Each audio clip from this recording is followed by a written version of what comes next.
लो जी, पाकिस्तान दुनिया का पहला मुल्क है कि जिहदे विच शुगर के मरीज ने ना जिहड़े,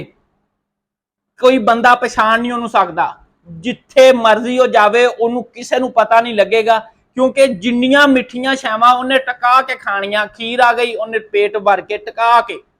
जे मठियाई आ गई, मिठे चावल आ गए, उन्होंने पता ही नहीं हुंदा कि मैनू शुगर है कि नहीं है, लिहाजा उहदा पता ही नहीं चलता। लेकिन जो गल आउंदी ना विचारी चाहे दी, उदों फिर पंजा चक्कां चों दस दिंदा है, उच्ची जने जो आवाज मार के कहंदा ओ भाई चीनी भी ना पाइयो चाह दे विच, मैनू शुगर है। उदों सानू पता लगता है घर दे विच कि बंदा जिहड़ा आया है उन्होंने शुगर है। पहले जो खा रहा हुंदा ना मिठे चावल ते खीर ते तबाही कर दिंदा है। लिहाजा होम्योपैथिक है तुहाडे दिमागी अलामत दी जिहड़ियां तुहाडे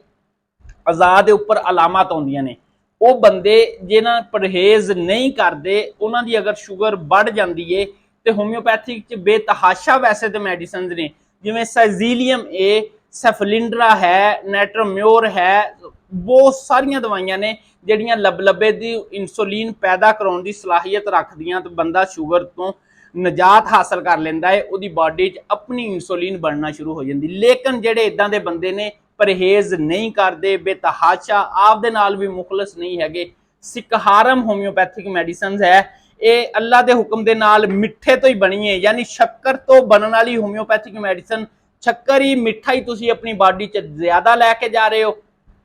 उन्होंने कट कर देंदी है, उहदे जिहड़े साइड इफैक्ट्स आउंदे ने बॉडी ते उन्होंने खत्म कर देंदी है। लिहाजा लबलबे नूं मजबूत करदी है। मेरे इस्तेमाल दे विच जिहड़े मरीज इदां दीयां हरकतां करदे ने, सिर्फ चाह दे विच उन्हां नूं शुगर नज़र आउंदी है, बाकी किसी शै च शुगर नज़र नहीं आउंदी। मैं उन्हां नूं 1000 ताकत यानी 1 M दे विच सिकहारम दिना, दूसरी अद्वियात की तरतीब के नाल अलहमदुलिल्लाह उन्हां दा लबलबा अपनी इंसुलिन बनाना शुरू कर दिंदा, तो कुछ हद तक वो दिमाग की सैटिंग भी कर दिंदी है, वो परहेज करना भी शुरू कर देंगे ने। लिहाजा अगर तुसी शुगर नूं अपने ते हावी नहीं करना चाहते, अपने हिसाब नूं अपने लबलबे नूं मजबूत बनाना चाहते हो, तो अपने होम्योपैथी डॉक्टर नाल राबता करके इनू मुस्तकिल तौर पर खत्म करो,